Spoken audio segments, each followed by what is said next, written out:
شج رأسه، احتلم فأفتاه بعض الناس بوجوب الغسل، اغتسل فمات. فقال صلى الله عليه وسلم: قتلوه قتلهم الله، هلا سألوا إذا لم يعلموا. مريم إن شاء الله. بسم الله والصلاة والسلام على رسول الله صلى الله عليه وعلى آله وصحبه وسلم تسليما كثيرا إلى يوم الدين. بالسلام نحيا وبه نحييكم، فسلام الله عليكم ورحمته وبركاته، وأهلا ومرحبا بكم معنا إلى هذا الفضاء واللقاء الفقهي الذي يجمعنا بكم كل يوم على الجزائرية الخامسة قناة القرآن الكريم. معكم ومع صاحب الفضيلة في هذا اللقاء الدكتور الأستاذ سعيد بويزري، أمين المجلس العلمي بولاية زوزو. فمرحبا بك دكتور سعيد، أهلا وسهلا. مرحبا، شرفتنا. الله يبارك. ويسعدنا أن نتواصل بإخواننا وأخواتنا داخل الوطن وخارجه على الأرقام الهاتفية التي ستعرض أدنى الشاشة وبعد موضوع وبيان اللقاء 021 37 42 87.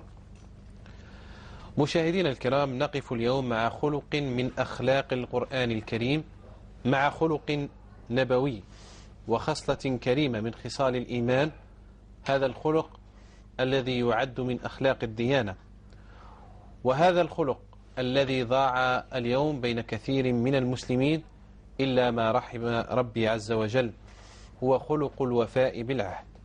ذكر هذا الخلق في مواضع عدة من القرآن الكريم، فقال ربنا قولا كريما: أعوذ بالله من الشيطان الرجيم: والذين هم لأماناتهم وعهدهم راعون. وذكره ربنا عز وجل ممتنا به على أنبيائه وأوليائه، فقال عن نبيه الكريم إسماعيل عليه الصلاة والتسليم: واذكر في الكتاب إسماعيل إنه كان صادق الوعد وكان رسولا نبيا. وذكر الله تعالى عن أبيه إبراهيم عليه وعلى نبينا الصلاة والسلام فقال: وإبراهيم الذي وفى. هذا الخلق يذكره ربنا تعالى أنه من أخلاق المرسلين الصادقين. معكم دكتور حول هذا الخلق، مفهومه، وكيف لنا أن نتحلى بهذه الصفة العظيمة. نعم. بسم الله والحمد لله والصلاة والسلام على رسول الله. معاشر المشاهدين الكرام، السلام عليكم ورحمة الله وبركاته. الوفاء، أولا هذه الكلمة في حد ذاتها كلمة جميلة، كلمة تدخل القلب مباشرة. الوفاء نسمي بها مواليدنا، نسمي بها مواليدنا. بارك الله فيك. الوفاء كل ما القناة ديرها غير أعطيها أبثها بلا إذن. بلا إذن. بارك الله فيك. لأنه وقلت في كلامك يا أخي محمد صالح أنه هذا الخلق الآن أصبح قليلا، أصبح عزيزا. نعم. وجمال الحياة وسر الحياة يتحقق ذلك كله إذا تجسد الوفاء في حياة الناس. فالوفاء إذن صفة جميلة قرآنية، صفة أخلاقية، قيمة أخلاقية وحضارية إنسانية. هذه الخصلة تدل على صفاء القلب، تدل على طهارة السريرة. الذي يكون وفيا يكون حتما طاهر القلب، الذي يكون وفيا محبا لخصلة الوفاء، محبا لهذه القيمة العليا، لهذه القيمة السامية، الوفاء، لا شك أنه طاهر السريرة. هذا الوفاء كما ذكرتم نعم. هو من خصال الأنبياء والمرسلين. إنه كان صادق الوعد، إنه كان صادق الوعد. فإذا والله عز وجل وهو أوفى الأوفياء. نعم. ألم يقل الله عز وجل في أواخر سورة الزمر حينما يدخل أهل الجنة الجنة يقولون كما قال القرآن: الحمد لله الذي صدقنا وعده وأورثنا الأرض نتبوأ من الجنة حيث نشاء فنعم أجر العاملين. والأنبياء والمرسلون كما قلتم أخي العزيز من صفاتهم ومن خصالهم الوفاء، والمؤمنون الصادقون أيضا من صفاتهم وخصالهم الوفاء. هم تبع للخلق، لأشرف الخلق، لأشرف الخلق ولصفوة الخلق. فأذكر بعض الآيات ثم أذكر أنواع الوفاء وهكذا. من هذه الآيات قول الله عز وجل يا أيها الذين آمنوا أوفوا بالعقود في سورة المائدة يبدأ. وكلمة العقود تشمل جميع العهود وجميع العقود، الوفاء بها شرط الإيمان، شرط كمال الإيمان. يا أيها الذين آمنوا أوفوا بالعقود. وهذه الآية الكريمة لم تحدد عقدا بعينه، لم تحدد عهدا بعينه أو بذاته، بل جاءت بشكل مطلق. وعلماء الشريعة يصنفون هذه الآية ومثيلاتها ضمن ما يسمى بالأحكام الكلية أو البيان الكلي، بمعنى يأتي القرآن أو يأتي النص القرآني أو في الحديث النبوي فيقاعد قاعدة ويبني مبدأ، وهذا المبدأ أو هذه القاعدة العامة تتفرع منها الفروع، تتفرع منه من المبدأ هذا الفروع، مطلق الفروع. إذن قوله تعالى يا أيها الذين آمنوا في العقود، جميع العقود كلها بلا استثناء، كما سأذكر بعض يعني الأمثلة عن هذه العقود. ورب يقول أيضا وبعهد الله أوفوا، ذلكم وصاكم به، ذلكم وصاكم به، وبعهد الله أوفوا. ويقول أيضا وأوفوا بالعهد إن العهد كان مسؤولا، وأوفوا بالعهد إن العهد كان مسؤولا. إذن هذه الآيات كثيرة تتحدث عن الوفاء بالعهود والعقود والالتزامات على وجه الإطلاق.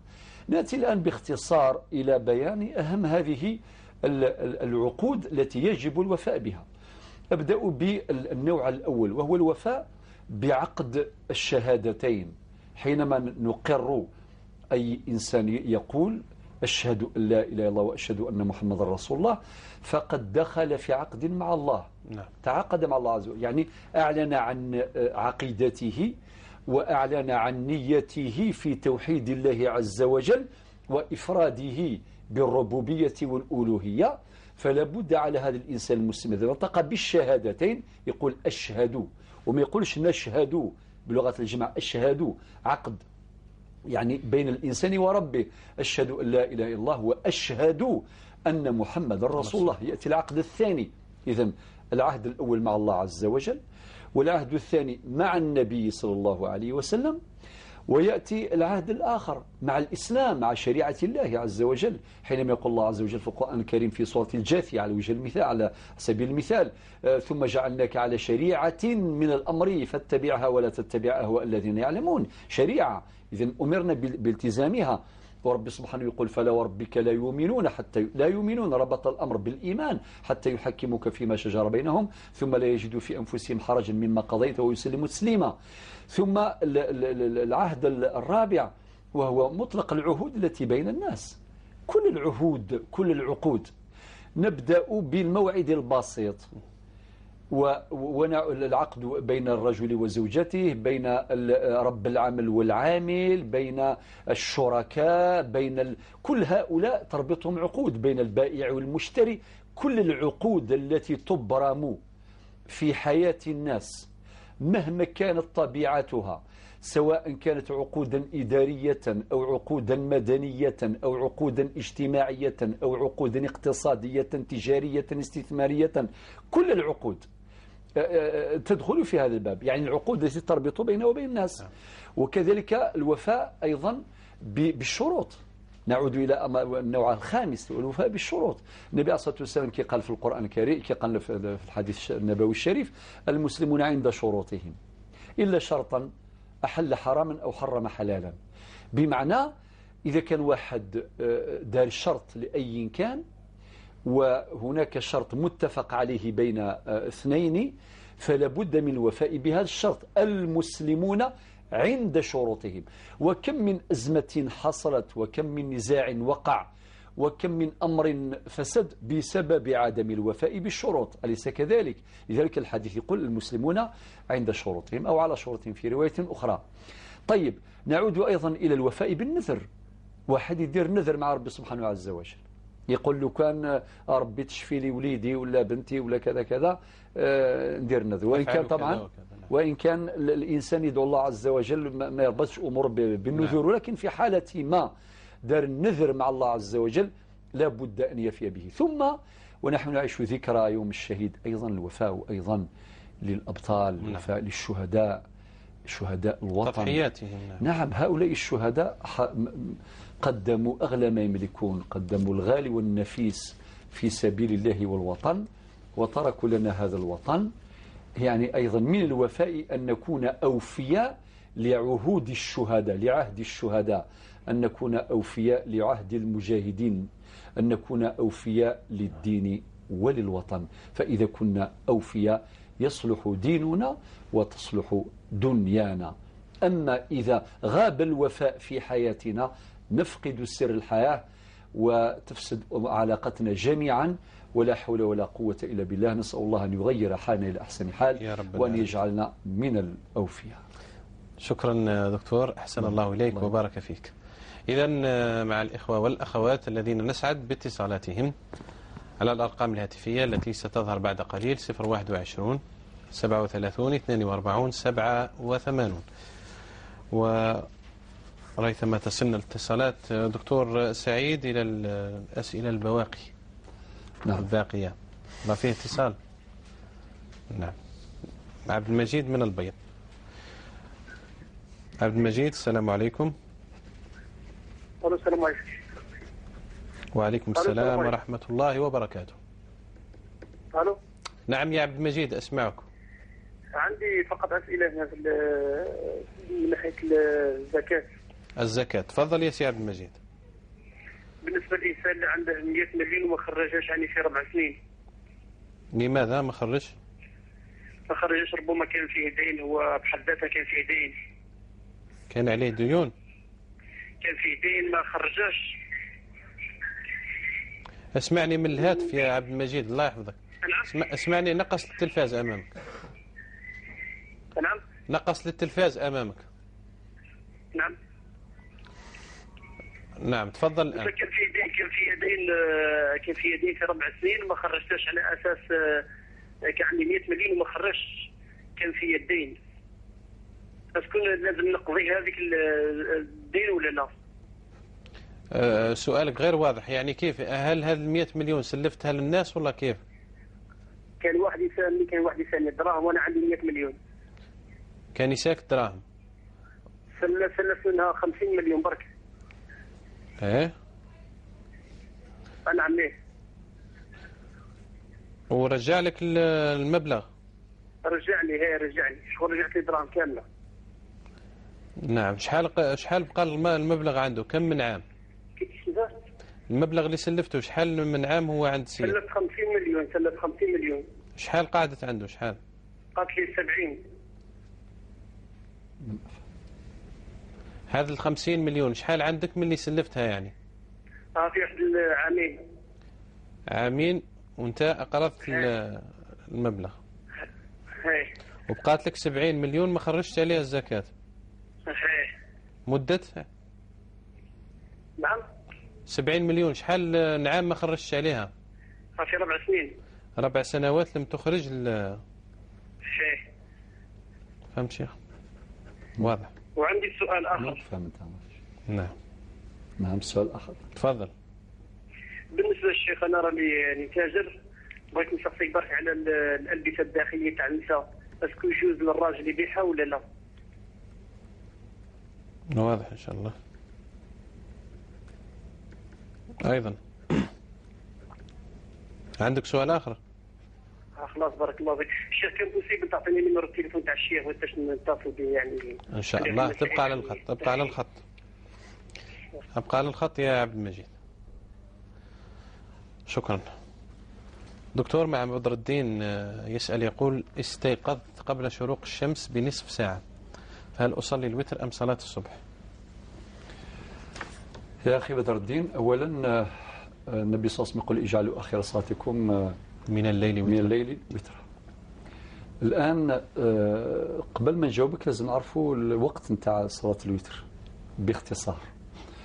الوقت صلاة الوتر كما الصلوات الأخرى عنده وقت اختياري، عنده وقت ضروري. وقته الاختياري يبدأ من وقت صلاة العشاء أو من مغيب الشفق الأحمر، من اللي يبدأ الوقت الاختياري ويمتد طويلا إلى غاية طلوع الفجر الصادق، إلى وقت طلوع الفجر الصادق. هذا كله وقت اختياري لصلاة الوتر. يعني أوقعت صلاة الوتر في أي جزء من هذه الأجزاء في هذا الزمن فأنت مأجورك، صليت الوتر نتاعك، الشفع الوتر نتاعك في الوقت الاختياري. والوقت الضروري يبدأ من طلوع وقت الفجر الصادق ويمتد إلى تمام صلاة الصبح، يمتد إلى تمام صلاة الصبح، وقت ضروري نتاعه. طيب أنت الآن قلت في سؤالك استيقظت كيفاش قال نصف ساعة قبل شروق الشمس، قبل شروق الشمس بنصف ساعة، راه قدامك نصف ساعة 30 دقيقة. طبعا أكيد مادام قلتها كما أنا قدرت أنه عندك ساعة بالضبط متى يعني يكون شروق الشمس. هذا الوقت نصف ساعة يكفيك باش تصلي الوتر نتاعك وتصلي رغيبة الفجر اللي هي السنة وتصلي صلاة الصبح عادي. ولكن إذا كان أنت قدرت استيقظت وتحتاج إلى ربما 20 دقيقة ولا ربع ساعة باش تتوضأ إلى آخره، لا، هنا الوقت إذا كان ما يكفيكش إلا لأداء صلاة الرغيبة والصبح الفريضة، هنا اترك الوتر واعطي الأولوية لرغيبة الفجر وصلاة الصبح. هذا هو الجواب. نسمع سؤال من فرنسا إن شاء الله. نعم. أخونا أحمد، السلام عليكم ورحمة الله. الو السلام عليكم. مرحبا سيدي، أهلا وسهلا. الله يسلمك، بارك الله فيك وبارك الله فيكم على هذه الحصة المفيدة. الله يبارك فيك. عندي 4 أسئلة الله يخليك. تفضل. الأول بارابور يعني لي زانتيري الفوائد تاع البنكة. نعم. عندي يعني مبلغ مالي في البنك في حساب، وكاين يعني يترتب عليه فوائد في هذا الحساب. وبغيت السؤال تاعي اسكو هاد الدراهم هادو زعما هاد الفوائد اسكو نقدر نخلص بهم لي زامبو هنا في فرنسا؟ نعم. هذا السؤال الاول. السؤال الثاني هاد يعني عندي مشروع باش نشري بيت هنا ولا مسكن هنا في فرنسا، ولكن ما عنديش المبلغ الكافي اللي يسمح لي باش نشري المسكن. وبغيت نعرف اسكو القرض من عند البنك وهذا القرض يترتب عليه فوائد، اسكو حلال ولا حرام؟ هذا السؤال الثاني. السؤال الثالث، تفضل. جو سي با الا تعرفوا ولا سمعتوا بالبيع اون فياجي، زعما تتفاهم مع السيد ويبيع لك الدار، تعطيه مبلغ اول. نعم. ومن بعد تعطيه يعني كل شهر تعطيه مبلغ الى وين النهار اللي يتوفى. بغيت نعرف ثاني الحكم تاعنا، يعني حكم الشرع في هذه القضيه هذه. والسؤال الاخير بارك الله فيكم، يعني عندي الزوجه تاعي عندها ان جور ديكزيما في الرجل تاعها. نعم. وبغيت نعرف يعني لما تتوضا اسكو يجوز غير تمسح بالماء على رجليها، يعني دون تبليل القدم كافة؟ نعم. هذا هو، بارك الله فيكم. شكرا سيدي. مشكورين جزيل الشكر على هذه الحصة، بارك الله فيكم. الله يبارك فيك. كل التحية والتقدير. شكرا. نعم. نواصل مع الأخ بدر الدين. دكتور يسأل يقول: اشتريت محلا تجاريا بشرط متفق عليه بيني وبين صاحب المحل، ما هي المدة التي يمكنني فيها فسخ هذا العقد إذا لم يتحقق الشرط؟ طيب خيب دردين، هذا السؤال الثاني. ذكرنا ونحن في مقدمة اللقاء اليوم ذكرنا المسلمون عند شروطهم. طيب أولا هذا يدخل فيما يسمى بخيارات الأعيان. هذا في الفقه الإسلامي يدخل فيما يسمى بخيارات الأعيان. كاين خيار التعيين، خيار الوصف، خيار العيب، خيار الشرط إلى آخره. وعادة تكون الشروط بين الناس في السوق وفي المجال الاستثماري في البيوع المختلفة.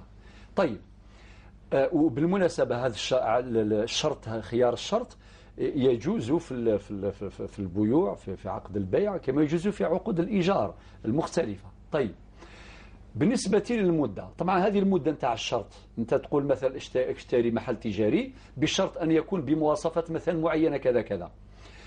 المدة هذه الممنوحة لك شرعا من أجل إمضاء العقد أو فسخه، لأن الشرط هذا هو المقصد نتاعه، من أجل أنك تمضي على العقد، تتم هذا الإمضاء هذا العقد أو تفسخه. لك الخيار، عندك مارج دو مانوفر، عندك لا مارج هذه بسبب الشرط، والشرط يصح شرعا عند جميع الفقهاء سلفا وخلفا. يبقى فقط أنت سألتني على نعم هناك ممكن طبعا. بارك نعم. الله فيك. الأولوية للمتصل. نعم حتى لا نفقد تواصلنا معهم. نعم. فاطمة مشلف، السلام عليكم. فاطمة نعم سمعيني من الهاتف، الله يحفظك. الو السلام عليكم. وعليكم السلام ورحمة الله. اخويا بغيت نسقسي الشيخ. نعم. شوف كاين بنات الشهداء اللي مطلقين رجالتهم من الكوعب. مطلقات هي؟ مطلقين رجالتهم من الكوعب. حتى انا بنت شهيد مطلقين، بصح ماشي انا مانيش مطلقه، مطلقين رجالتهم بالكوعب ومخلينهم وخليهم بالفاتحه باه يخلصوا الملحه تاع باباهم. الى حلال ولا حرام؟ فهمتني؟ مفهوم. نعم. ولا نعاود لك؟ مفهوم. وشوفوا صلاة القضاء تاع الصلاة إلا نجم نقضيها بالعصر غاد، كي يصلي العصر نجم نقضيها. واش تقضي؟ الفوائد. صح. الفوائد بعد العصر. والصلاة اللي فايتتني. ايه. اللي فايتتني بغيت زعما كي نصلي العصر نصلي نهار. إلا حلال ولا حرام مانيش عارف، إذا نقدر ولا ما نقدرش. يعني ديما تخصي بعد العصر فقط؟ لا نصلي في الضحى، كي نصلي الضحى نصلي نهار، نصلي يومين، ويومين هذوك كي نصلي العصر نبغي نصليهم. ربي يتقبل منك إن شاء الله. علينا وعليكم كاع. آمين إن شاء الله. هيا صحة، بارك الله فيكم. مع السلامة.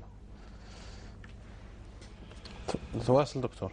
نعم كنا نتحدث فسخ العقد. نعم كنا نتحدث عن الشرط. إذن الشرط أعيد، هذا الشرط صحيح من قبل جميع الفقهاء، يعني عند جميع الفقهاء يصح في عقود البيع وفي عقود الإيجار بجميع أنواعها وصورها. بالنسبة للمدة هنا خلاف فقهي، هذه مسألة خلافية. نجد رأيين أساسيين في الحقيقة. الرأي الأول للشافعية والسادة الحنفية مفاده لازم يكون المدة 3 أيام أو أقل من 3 أيام، يعني دير شرط خلال 3 أيام وتمضي عقدك ولا فسخوا، عندك الحق في الحالتين. طيب هما مبررهم في ذلك من أجل استقرار العقود، ما يبقاش الإنسان يعلق ينتظر مدة طويلة جدا. وهناك مقصد آخر مهم جدا وهو عدم تفويت الفرصة. أنت شريت محل تجاري، ما تخليش تقول له أنا عندي شرط أن يكون محل تجاري بمواصفات معينة وتخليه وتستنى مدة طويلة، ممكن يجيوه الناس باش يكريوه ولا يشريوه ولا راك فوتت عليه الفرص. ولكن السادة المالكية اللي ياخذوا بزاف طبعا بالعرف لم يحددوا المدة، وحتى الحنابلة أيضا معهم في جزئية، يعني يتفق الحنابلة مع المالكية في عدم تحديد الوقت. معناه يجوز أن تكون المدة، مدة هذا الخيار، خيار الشرط، أكثر من 3 أيام. بالنسبة للسادة المالكية ربطوا ذلك بأمرين أساسيين. الأمر الأول اللي هو طبيعة العقد، طبيعة العقد في حد ذاته، أو طبيعة الشيء المبيع، أو طبيعة مثلا نعم طبيعة الشيء المبيع. وربطها أيضا بشيء آخر، أو طبعا المستأجر. الأمر الثاني العرف. أخ محمد صح على بالك مثلا في أعرافنا في السوق كاين مثلا واحد يشتري مثلا حصان، يشتريه بنهار السبت ولا بالجمعة، ولا عنده مدة هذه نتاع السمانة من السوق للسوق، من السوق للسوق عليك نور، من السوق للسوق. عرف يقضي بذلك. يعني إذا كان العرف يسمح بفسخ العقد حتى السوق القادم خلاص، ماشي بعد 20 يوم يروح يرجع له يقول لك هو الحصن هذا فيه عيب. لا، عندك العرف يقضي بمدة من السوق للسوق، يعني من في حدود 7 أيام تقريبا يدور السوق خلاص انتهى العقد. معنى عدم فسخ العقد بعد يعني قبل ذلك يؤدي إلى أننا نفهم أنه أمضاه وقبله. ممكن واحد يقول لماذا؟ نقول لك أيضا كي تستقر الأحكام وتستقر المعاملات، ما يخليش شهرين عنده بعدين يرجعوا يقولوا نرجع لك حصانك وجيب لي. وطبعا العرف هنا في قواعد تضبط هذا الأمر، منها بالتعريف نتاعو كما يقول علماء الأصول: العرف هو ما تعارف عليه الناس واستقامت عليه أمورهم من قول أو عمل. يعني أمور الناس استقامت على هذا، والمعروف عرفا كالمشروط شرطا. إذن هذا أجبتك. يعني طبعا إذا أخذت برأي المالكية والحنابلة معنى المدة ممكن ديروا 6 أيام، ممكن سمانة، ممكن 10 يوم، ممكن 15 يوم، عادي تماما. تقول مثلا هذا الشرط للتحقق منه عندي خويا ولا عندي خبير ان اكسبير مختص يجي يشوف هو هل هذا الشرط متحقق أو لا. يعني عندكم كما يقولوا ساعة من الأمر، المدة واسعة، ممكن فقط أنتم تحددوها.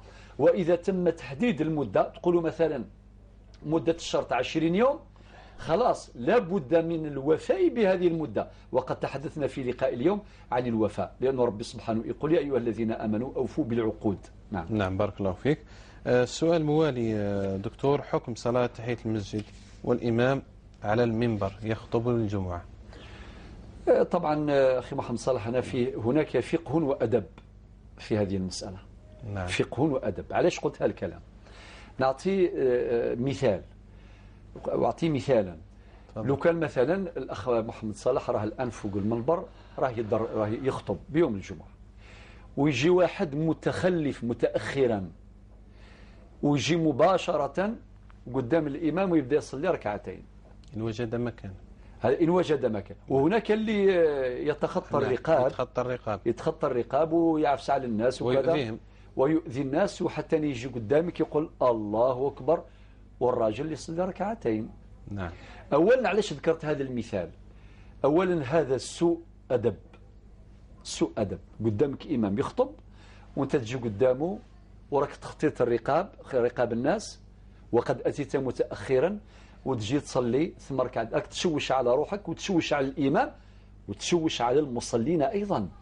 لأن الفقه الإسلامي مليح نعرفوا الأحكام الفقهية، ولكن مليح نعرفوا أيضا الأدب والأخلاق.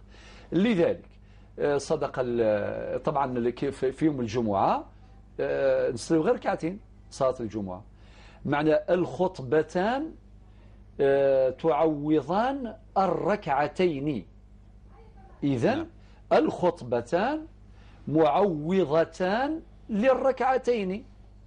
إذن هذا الإنسان اللي جاء دخل ووجد الإمام يخطب يجلس ولا يصلي تحية المسجد، وإن كان هو معروف كما قال ابن عرفة المالكي: لكل مسجد تحية وتحية المسجد الحرام الطواف. اللي يكتب له ربي يروح المسجد الحرام يصلي الطواف، يدير الطواف وما يصليش ركعتين.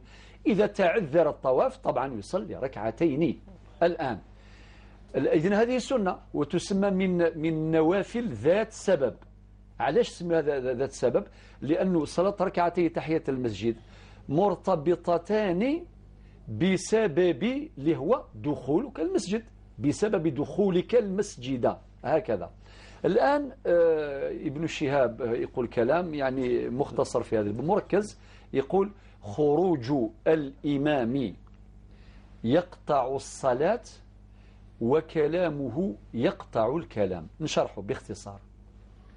إذا خرج الإمام اطلع فوق المنبر، انتهى، بدأ يخطب في خطبتي الجمعة، فخروج الإمام يقطع الصلاة، يعني ما تصليش. دخلت الجامعة متأخر، ريح المكان اللي صح لك ريح فيه. نعم. وكلامه يعني يبدأ يخطب يقطع الكلام، ما يبقاش ما الناس بعدين تهضر فيما بيناتها. جاب لي ربي هذا الكلام واضح، حفظوه مليح. خروج الإمام يقطع الصلاة وكلامه يقطع الكلام. نعم. نعم، بارك الله فيك دكتور.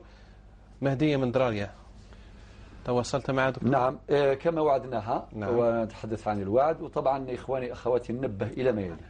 في كل مرة يعني يأتي اتصال، نعم، فنحاول دائما وبدون أدنى إهمال نتصل بالناس، ولكن التكنولوجيا ممكن تصل ما تحكمش، تصل وما كانش شبكة ولا شيء من القبيل. ولكن الأخت مهدية اللي هي ذكرت اسمها مريم طبعا، فمن درارية تحدثت معها وتواصلت معها وتوعدت مع أبيها. فالأمر إن شاء الله تعالى كما قلت يومها لا مبرر لدفع 20 مليون سنتيم.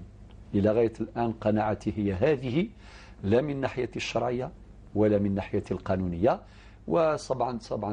طبعا سأكون معه إن شاء الله في متابعة هذا الملف إلى النهاية. إن شاء الله ربي يوصل مبتغانا وما يدفع ولا شيء، لأنه راه في وضعية شرعية قانونية سليمة.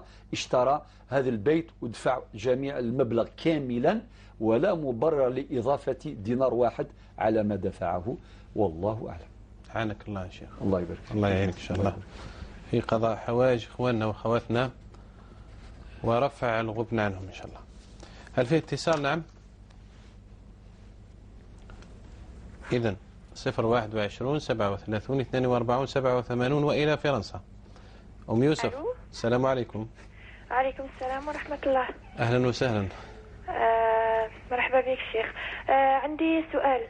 أسمع إليك، تفضلي. أنا دايما زعما الزوج نتاعي ما ينطقش بكلمة الطلاق، ولكن يقول لي ما نزيدش معاك كنصر. وش قاصد ما نزيدش معك وكيف؟ أنا من بعد ما نعاود نسولو يقول لي لا أنا ما كانش قصدي. ومانيش فاهمة زعما، أنا راني محيرة. المهم كلمة طلاق ما تلفظش بها. لا ما يقولش كلمة الطلاق، بصح يقول لي زعما هكذا ماني كنزعفان، يقول لي ما نزيدش معاك، ولا انا غادي نهضر مع يماك وانا وسي ما نزيدش معاك كنصا. مي جو سي با اسكو سي طلاق ولا لا. واضح ان شاء الله. عندك سؤال اخر؟ عندي سؤال اخر فضلي. فيما يخص الصلاة. نعم. انا اليوم عاد بديت نصلي، والصلوات الماضيه زعما اسكو نقضيها ولا لا؟ نعم. عليك السلامه. الله يعينك، شكرا. دكتور مع عبد المجيد من ولاية البيض. ايوه فكرني بهذا زكاة الشيخ. قال عنده 100 مليون. سجلت كل شيء. نعم، عنده 100 مليون ما خرجش عليها زكاة 4 سنين. نعم. خلال عامين خرج 50 مليون زكاة. خرج على 50 مليون. خلال قال لحظة معنا خالد من مغنية. تفضل خالد. نعم. شيخ بغيت نسقسيك. تفضل. كرية الدالية لا حرام ولا لا؟ يقولوا كي يكري واحد كشاف يخدمها. ترى دالية يخدمها. دالية تاع العنب. ليه من يكريها؟ يكروها نقولوا بالمدة. بالله ما نقدر نخدمها. تخدمها بعد تكريها؟ ايوه. تكريها التاجر ولا لا؟ ايه. التاجر يبيعها. مطرد نخدموا انا نخدمه. تخدمها توجدها ومن بعد تكريها للتاجر ولا تكريها للمعصرة؟ نعم. هاي والله ها. فهمت نخدمها أنا. نعم. ومن بعد كي نخدمها أنا كي توجد نبيعها. واضح إن شاء الله. شكرا يا خالد. تقصي لا حلال ولا حرام. واضح إن شاء الله. صح بارك الله. مع السلامة. إذن دكتور قال يمتلك 100 مليون ولم يخرج زكاة 4 سنوات، خلال عامين أقرض 50 مليون. كيف يزكي؟ أولا يا أخي عبد المجيد من البيض، ذمتك مشغولة بالزكاة على مدار 4 سنوات. نعم. لماذا؟ لأنه النصاب قد تحقق، عندك النصاب سواء في السنة اللي ماضت واللي قبلها نعم. يعني كاع السنوات هذه اللي فاتوا 4 سنوات، وهذه السنة 39 مليون و250 ألف، يعني معناتها النصاب تحقق. والشرط الثاني حولان الحول دار عليهم العام. إذن خلال 4 سنوات ذمتك مشغولة بالزكاة. طيب المفروض المجرى العادي للأمور أنك في العام الأول كنرجعوا 4 سنين للور عندك 100 مليون دار عليها العام، الشهر هذاك نتاعك اللي موالف يعني تزكي فيه، طبعا الشهور القمرية نؤكد على هذا، تخرج 2.5%، معناه من 100 مليون تخرج 2 ملايين ونص، هذه هي 2.5%. هذا العام الأول. والعام الثاني ما تخرجش على 100 مليون، تخرج على ما بقي من معناه ولاو 97 مليون ونص، هذا هو اللي بقى لك.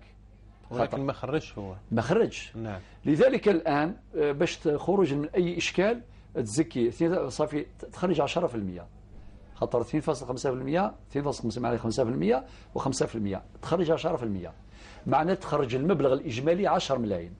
هذا الحكم الأول. الآن أعود إلى 50 مليون اللي راك أقرضتها. في عامين عنده 5 ملايين شيخ. نعم. لأنه في العامين الأولين عنده 100 مليون. إذن في العام الأول والعام الثاني تخرج 5 ملايين. نعم. خاطر كان عندك 100 مليون. 100 مليون. صح. أما الآن أنت راك أقرضت 50 مليون لواحد آخر. قالوا 50 مليون. بقى لك 50 مليون. بقى لك 50 مليون. بعد نجاوبوها شيخ. نعم. فيما بعد. معذرة. إذن وقت صلاة المغرب ودخول الوقت ورفع الأذان بحسب توقيت المحلي للعاصمة الجزائر وما قاربها وجاورها من المدن. نسمع ونردد سويا مع صوت المؤذن.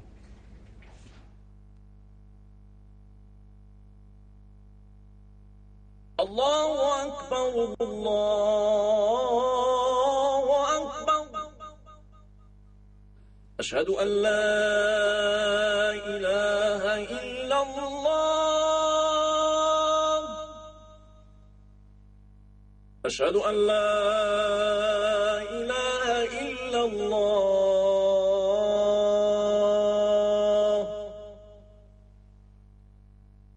أشهد أن محمد رسول الله،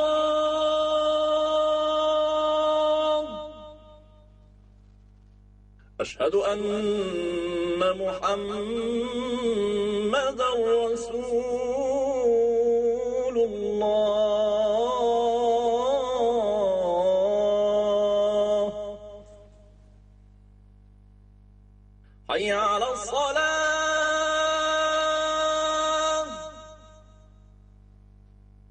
حي على الصلاة،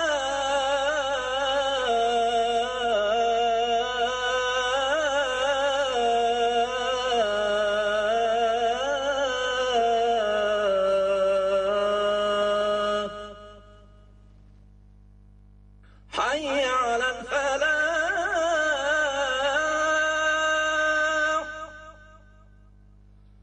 حي على الفلاح.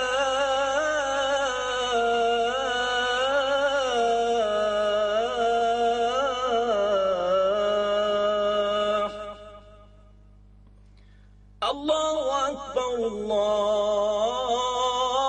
أكبر، لا إله إلا الله.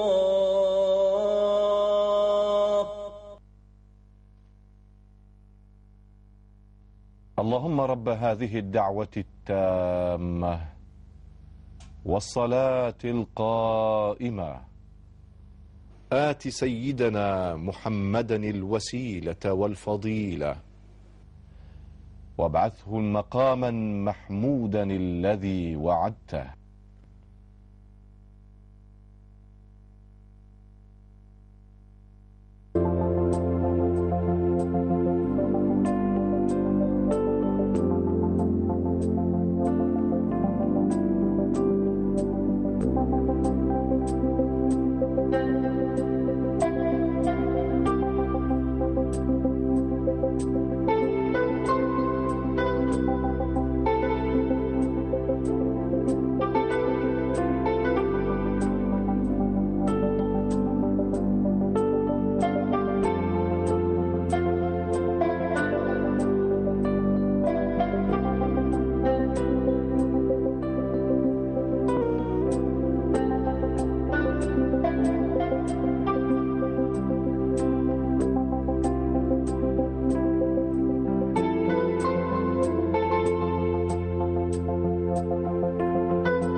قل لا يعلم من في السماوات والأرض الغيب إلا الله وما يشعرون أيان يبعثون. تقبل الله صلاة الجميع بمزيد من الأجر والمغفرة والنوال. إذا نواصل مع الأخ عبد المجيد من ولاية البيض. نعم الأخ عبد المجيد، أنت بالنسبة للزكاة العام الأول والعام الثاني كان عندك 100 مليون. العام الأول تزكي 2.5%، يعني 2.5 مليون. العام الثاني أيضا 2.5 مليون مع 5% أيضا، يعني 2.5%. المجموع على عامين الأولين هذه تخرج 5%. 2.5% زائد تلقى المجموع 5%. أما العام الثالث تزكي فقط النصف، لأنك أقرضت غيرك شخصا آخر مبلغ 50 مليون، بمعنى تزكي فقط المبلغ اللي كان بين يديك، يعني اللي هو 50 مليون.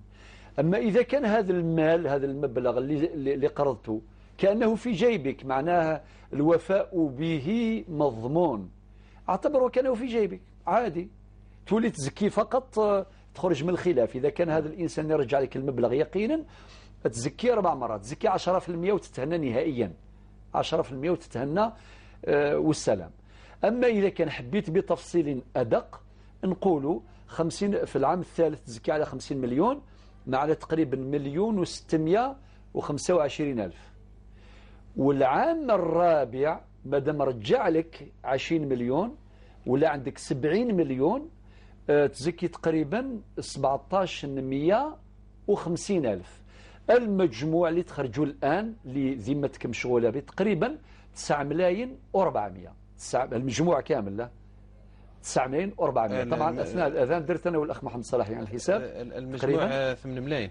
8 ملايين 8 ملايين لأنه 2.5 5. ثم عنده 17.5 تاع العام الثالث، 17.5. ثم عنده العام الرابع لا العام الثالث لا العام الرابع 17 ونص. 17 ونص والعام نعم، والعام الثالث كان عنده 50 مليون، عنده 12 و50 ألف. 12 و50 ألف. نعم. صافي شحال دير الجمعة عندك؟ 80 ألف دينار. طيب إذا خرج 80 ألف السي عبد المجيد باش تبرع بنتك، وإذا خرج شوية زيادة ما عندكش حرج يعني. نعم. يعني بكل صراحة يعني مطمئن أكثر باش تخرج مباشرة 10 ملايين تتهنى نهائيا. نعم. لأنك أنت راك تماطلت 4 سنين كي نقولوا 3.5% مضروبة في 4 تلقى 10% من أصل 100 مليون، خرج 10 ملايين وتتهناك باليقين. إذا حبيت تحسب هذا الشيء نعطيوك القواعد الآن، ما عندناش آلة باش نحسبه. نعم. وتعبنا في نهاية الأسبوع ونديروا حساب ذهني.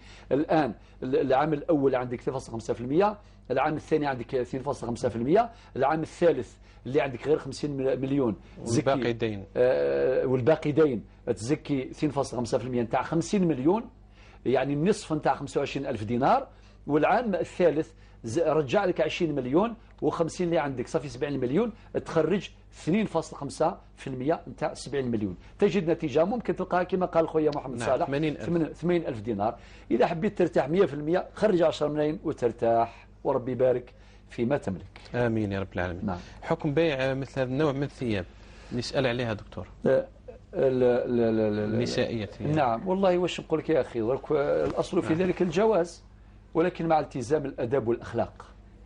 لماذا؟ لأنه هذه الأشياء ليست محرمة في حد ذاتها، ولكن استغلالها أو استعمالها هنا اللي كاين إشكال.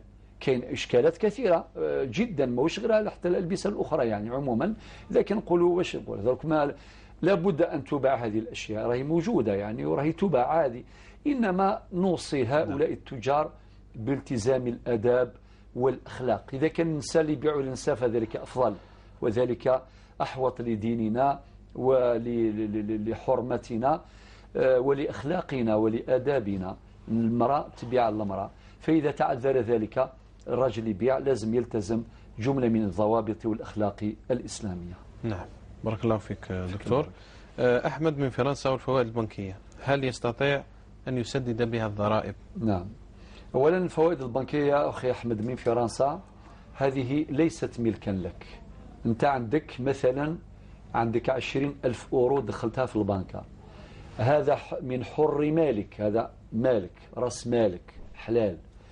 ولكن ما ينتج عن هذا المبلغ المالي من فوائد لزانتري هذو كلها لا يجوز استثمارها ولا يجوز صرفها لا على النفقة الشرعية ولا في دفع فواتير نتاع الكهرباء ولا نتاع الغاز ولا نتاع الماء ولا تسديد الضرائب. على لأن هذا ليس مالا لك، لا بد أن تتخلص من المبلغ الربوي، من هذا المبلغ نهائيا. تقول لي كيف أتخلص منه؟ نقول لك تسلم هذا المبلغ هذه الفوائد للفقراء والمحتاجين وللمصلحة العامة ولجهات الخير المختلفة، والسلام. عندك أجر. ما هو الأجر؟ ماشي أجر الصدقة، هذا ليس مالا لك، ولكن الأجر أنك كنت وارعا، التزمت بحكم الشريعة، وعندك أجر السعي كما يقول السادة الفقهاء، أنك جريت وشوفت الفقراء مديت لهم هذا المبلغ والسلام، تبرأ ذمتك وتتهنى. نعم بارك الله فيك دكتور. فيروز من وهران، السلام عليكم ورحمة الله. فيروز. نعم أختي فيروز، السلام عليكم. السلام عليكم شيخنا. مرحبا. نشكركم بزاف على هذه الحصة. الله يبارك فيك. نقدر نهضر بالقبيلية مع شيخنا؟ تفضلي لك ذلك. تفضلي. نكون مرتاحة أكثر. نعم. مثل الخير لك يا الشيخ. مثل الخير على السلامة. سلمك فغا كي تسقسا كيني تمضوط زوجة ساعة سقسيق نفس فراغي مي زوجة وتعيش عارك دخامي مغارني ونتعيش ذاكي وهران نفني ذهني في زي وزور.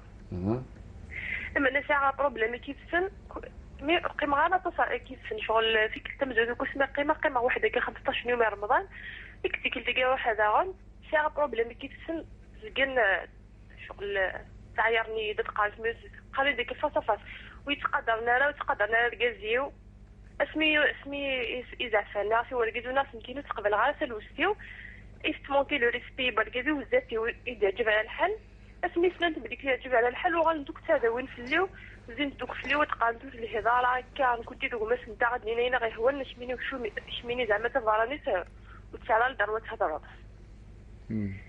زاغون اسمي سنت هضره في الخدمه انا سمكيني سمي دخل بوركزي وين ملي كيك مجات تخدموا بيسك تاع داكيا كما وشو خدمه نسين غير ساعه 3 لي ديبلوم اتقالني يشمينو تسعه الحربه بضم تمير الحربه نور لا تشمو تسعه الحربه يما متسعه الحربه وغنتقال تشميني تشمسو زين دارا انا الشيخ نكيني شغل الحاج يجيب تكشر بي بصح والله العظيم هاد النوس نديري فخص انت مشيه هو سنت كنهضر ابري نكون انت تريبوندي غير يانو شو سورتو نسنو غرينا على شغل درسنا داك النزدان شغل اسمو غرينا العباد اللي نديرو فيغنا لا شغل العقليه نسني نكوني ماشي كيف نعم صورين كيني غادا غاد نفقا وغادا زمان لازم نستخدموا كيف في الحوايج الدوريين ديتو زمان يتغاضي الحل شاك فوا شغل فون تسمع فقندي يصب نتلقي ما نغز نتا سنسن بلا كي يسبعو كلي او قام شي خما كيف سورة تعيش هذاك الورقازي من الخام وحدوان ماشي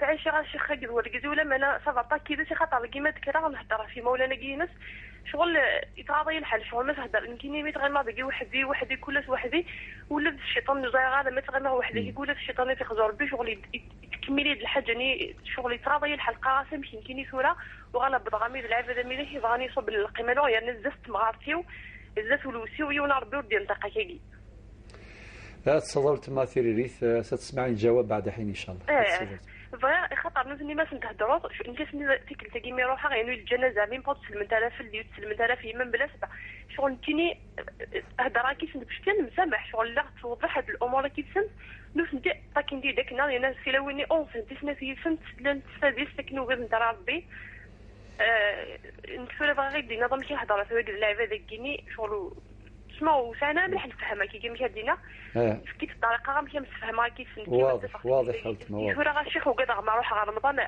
سيتوات حساب غنمشي على 10 رمضان كيف واضح هتصل ان شاء الله واضح يا سيدة واضح سي غدا يوصل لا كيستيون يظن تعيش غادي وحدي هذيك كيزو شغل اللي كنت جاتي سنه الجيران زين كي غادي كيف جارتيني ولا هرش كيف ندير كلي ميقرا دي بس كيف سنت داكيني لي زيسكالي شغل اني دمشي رخمه باش كني جاب واضح هذه شنو حجرتي ان شاء الله صحه الشيخ الله يسلمك بالسلامة سيدة شكرا دكتور سؤال موالي شراء سكن بمبلغ بنكي فيه فوائد حكم الإقدام على هذا القرض نرجع مرة أخرى الأخ حمد من فرنسا إلى أنه عندك مشروع بشراء مسكن بفرنسا أنت تقول لا أملك المبلغ الكافي لشرائه فأنت إذن تريد أن تقترض مبلغا من البنك. الجواب الاقتراض من البنك بنسبة فوائد معينة مهما كانت هذه النسبة فهي ربا، والربا حرام قليله وكثيره 1% ولا 20% كيف فهو حرام المحرم قليله وكثيره حرام هكذا وأحل الله البيع وحرم الربا والأدلة كثيرة في هذا الباب. الآن نروح الباب الثاني اللي هو باب الضرورات. هنا الآن يا أخي أحمد أنت تشوف عايش في فرنسا، إذا عندك نية باش تعيش ثم وتبقى ثم وعندك زوجة أولادك وتعيش ثم إلى آخره وراك شريت ومبالغ الكراء على بالنا كبيرة بزاف والمبالغ نتاع الكراء تروح هباء بلا قيمة ودايما تحس بأنك ماكش آمن. إذا كنت في هذه الظروف عندك الظروف اللي حكيت عليها الآن يجوز لك ولأمثالك على نعطي الآن الأدلة. الدليل الأول أن المسكن من الضروريات. وين نصنفوه؟ ماهوش من الكماليات ولا من تحسينيات. المسكن من ضروريات الحياة اللي هو الإيواء والغذاء والكساء وضروريات الحياة اللي هي مقومات الحياة. فالمسكن يصنف ضمن الضروريات رقم 1. رقم 2 ربي سبحانه قال في سورة البقرة الآية 173 تقدر ترجع لها. ربي يقول فمن اضطر غير باغ ولا عاد فلا إثم عليه. هو ربي سبحانه يقول فلا إثم عليه. إذا كنت في هذه الحالة نتاع الضرورة أو الحاجة، لأن القواعد الفقهية انتهينا منها قاعدة الضرورة تبيح المحظورات. قد يقول قائل يقول هو ما وصلش للضرورة، عنده حاجة. تأتي القاعدة الثانية اللي تقول الحاجة تنزل منزلة الضرورة. فإذا كنت في حاجة إلى هذا المسكن ولم تجد من يقرضك قرضا حسنا، لم تجد من يقرضك قرضا حسنا وإمكاناتك المالية لا تكفي لشراء مسكن، فيجوز لك أن تشتري مسكنا بفرنسا بقرض من البنك والإثم عنك مرفوع، يعني مكش آثم. ولكن ماشي تتوسع تروح تشتري يعني سكنات كثيرة، ولا كان اللي يقول كان عندي سكن F3 يروح يشتري سكن تاع F5 ولا F6 ولا يشتري القدر الكافي فقط. لماذا؟ لأن القاعدة تقول الضرورة تقدر بقدرها. اكتفي بهذا يا سي أحمد من فرنسا. إلى بسكرة دكتور. معنا خديجة. السلام عليكم. الله تعالى وبركاته. مرحبا يا خديجة. الله يسلمك. بارك الله فيكم. وفيك البركة إن شاء الله. الله يبارك فيك. تفضلي. عندي مشكل يعني من ناحية الوفاء بالعهد. الوفاء بالعهد. والمؤمنين عند شروطهم. نعم. أين المشكلة؟ يعني كان عندي بيت في الجزائر. أنا مهاجرة. نعم. قلت لك أنا مهاجرة من في فرنسا. نعم. ولي بيت في البلد، والبيت طبعا كانوا فيها الوالدين الله يرحمهم توفوا فيها. وفي الآخر بقى فيها أخي، وأخي على كل حال تزوج وتطلق وعاود تزوج والحمد لله لحد الآن. لما طلبت منه أن أخذ بيتي ليأتوا لهم أولادي ومع أولادهم أو مع زوجهم، يعني شافوا هذه نظرة قبيحة. نعم. وأنا يعلم الله يعني الأعانة التي أعنتهم بها، وفي كل مواضيع وفي كل مشاريع، وحتى ولو ليس لي ثمن يطلبوه مني استسلفه في المهجر وبلغهم لهم، لكن أنا في موضع حرج كثير. يعني لما طلبت منه يخلي البيت قابلك بمعاملة سيئة؟ جميع الأهل، ليس له وحده يعني. نعم. هو وجميع الأهل والأقارب. يعني قاطعوك ولا كيف؟ أنا لا، هم مش راضيين بهذا الطلب. وفي نفس الوقت كلمتكم مرة من المهجر، كانت أختي الله يرحمها توفيت وتركت بيت، والبيت هذاك ليس لها دين عليه لحد الآن. وأخ هو اللي ساكن فيها ومش حاب يخرج منها ومش حاب يبيعها ومش حاب يعني يسلك. هذا البيت بيت ملكية ليك ولا بيت ورثة ولا كيف؟ لا، بيت ملكية للأخت اللي توفيت الله يرحمها. هذه مسألة ثانية، يعني أختك عندها مسكن. مسألة ثانية التي تكلمت معكم فيها مدة. نعم، عندها وقت هذا السؤال. نعم. باش نفهموا برك رقم الأخ سعيد بويزري من فضلكم. ما كاش مشكل إن شاء الله. نعم، الأفضل أنك تتواصلي مع الشيخ، أفضل هذا. جزاكم الله كل خير. ما تقطعيش الخط يا خديجة. شكرا. يتواصل معك الزملاء إن شاء الله. إذن دكتور نواصل مع السؤال الثالث الأخ أحمد. السؤال الثالث البيع بأقساط إلى وقت الوفاة. نعم، شوف يا سي أحمد أخويا، هذه مسألة خلافية، ولكن الرأي الراجح أنه يجوز. لماذا؟ يجوز أن ندخل في البيع بالتقسيط في مبدأ في الشريعة، مبدأ التيسير في المعاملات. يعني في العبادات الأصل فيها الحظر، الأصل فيها المنع، إلا لنص، إلا بوجود نص. الأصل في العبادة الحرمة إلا بنص، والأصل في المعاملات الإباحة والجواز إلا بنص. وهذه قاعدة. القاعدة الثانية أن الشريعة الإسلامية قررت ألوان، يعني جملة من الأحكام التي تيسر على الناس في معاملاتهم. الحجة الثالثة وهي عقلية أيضا، الدليل العقلي أن الناس في حاجة إلى التيسير من أجل يعني باش يتبادلوا مصالحهم في هذه الحياة بكل يسر. رقم 4، لا يكلف الله نفسا إلا وسعها، لذلك يجوز البيع بالتقسيط. هذه صورة من صور البيع بالتقسيط. المهم يتفق على هذا الشرط، يتفق على المبلغ الإجمالي. قال مثلا المبلغ الإجمالي مقدر بكذا وكذا، مثلا ب 800 مليون، رقم واحد. رقم اثنين، الشرط الثاني، تحدد الأقساط. تحدد الأقساط. إذا لم تحدد الأقساط نقول باللي ادفع ما تستطيع إلى غاية الوفاة وبعد ذلك يؤول إليك. هذا أيضا عقد جائز وليس في ذلك حرج. إذا مات المشتري؟ نعم، إذا مات المشتري. هنا عند الفقهاء يقول لك هذه من الأمور التي يرثها الورثة. تقول إلى الورثة؟ نعم، هذا داخله في الخيارات، يعني كاين اللي يدخلوها في باب الخيارات.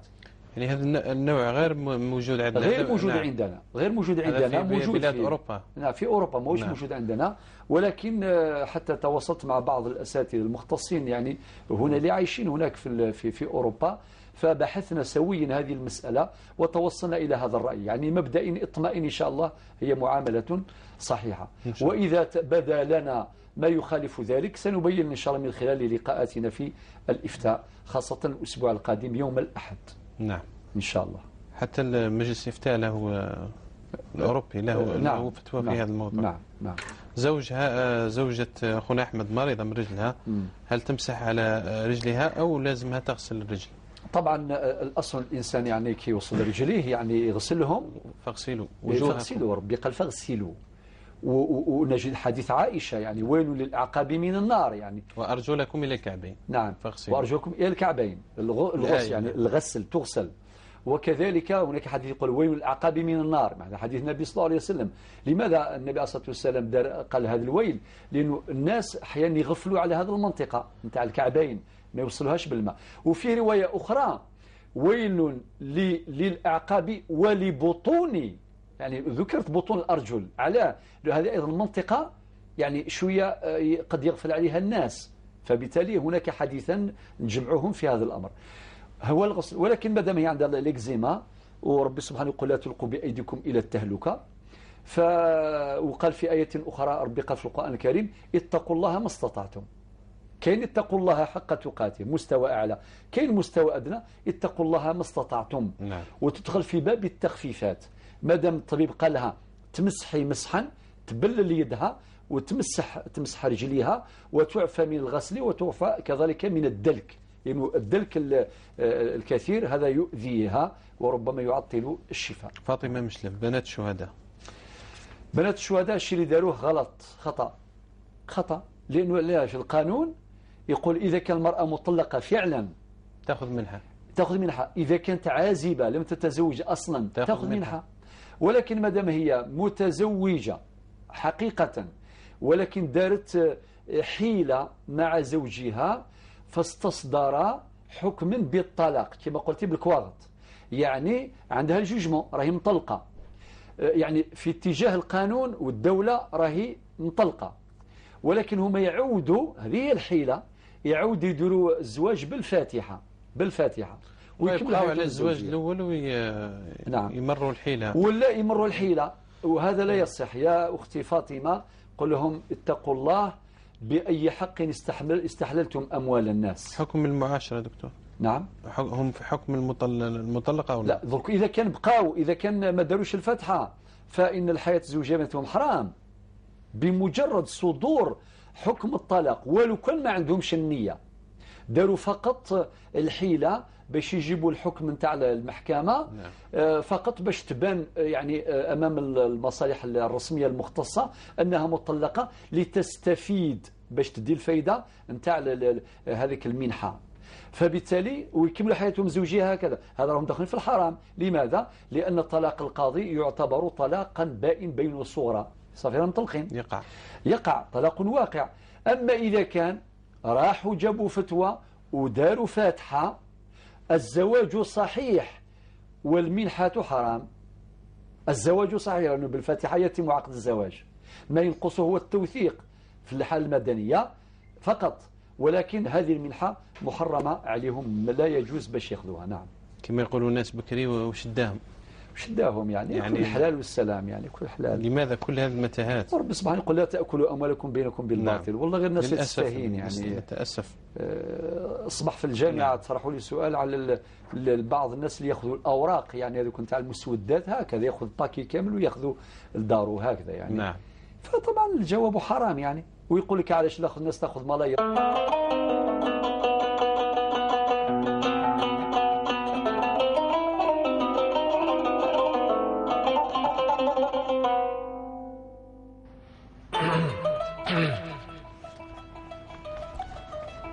عن أبي هريرة رضي الله عنه أن النبي صلى الله عليه وسلم قال: لما خلق الله الخلق كتب في كتابه فهو عنده فوق العرش: إن رحمتي تغلب غضبي. رواه مسلم.